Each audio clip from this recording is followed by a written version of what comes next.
We're going to see how to modify this object in meshmixer. First thing to do is selecting orthographic view. We click on View, Orthographic View. Orthographic view lets us have a precise view of our model without perspective. This allows us to use the upper cube more precisely. This cube permits us to change views very quickly. Right view, back, top or bottom. In this case we are choosing the base of the model in a simple and quick way. We are selecting, for instance, left view, any of them. Back, right, front, any of them works for us. In the tools bar on the left, we click on select and we find two options, brush and lasso. We will see the differences between them right now.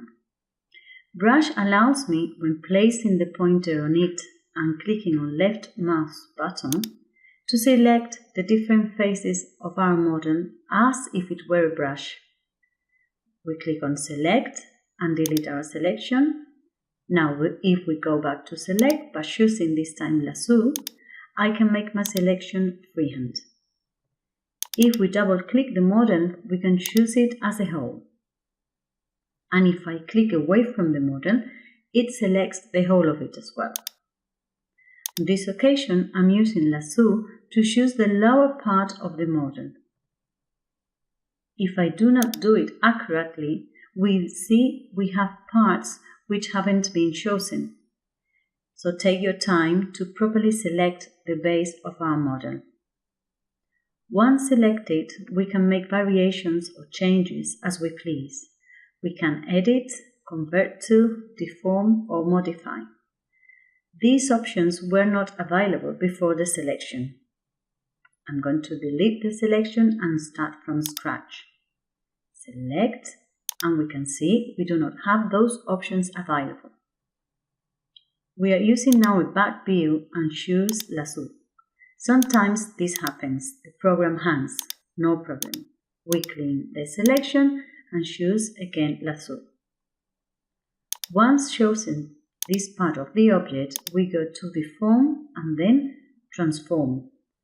As you can see, we obtain a very similar transformation as the one we did in the third video by using edit.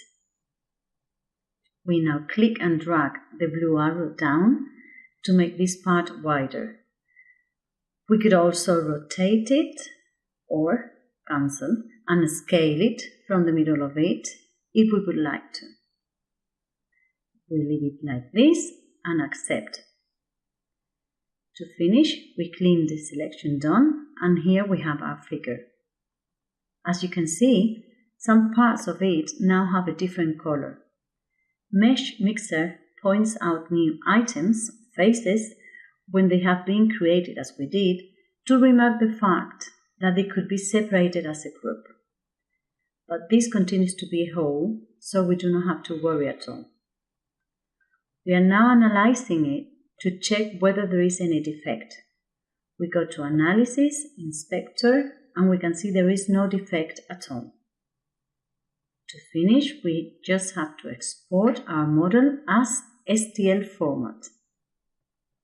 The best way of doing this is clicking on Export button we can find on the left, and we choose the format we want to use to export it. OBJ format, OBJ with perverter, STL format, binary or ASCII.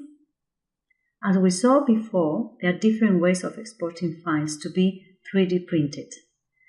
The most used one is STL, but we can also use OBJ or even 3MF. We are using STL, binary or ASCII, doesn't matter. We choose STL option and we name it Perliator Range 24 mm modified. And we save it. Now we're going to check if it has been correctly saved. Perliator tab filter, file, and here we have our file. Perliator Range 24 mm modified.stl. The file size, as you can see, is whooping now 346 kilobytes. And so far, this video tutorial. See you in the next video.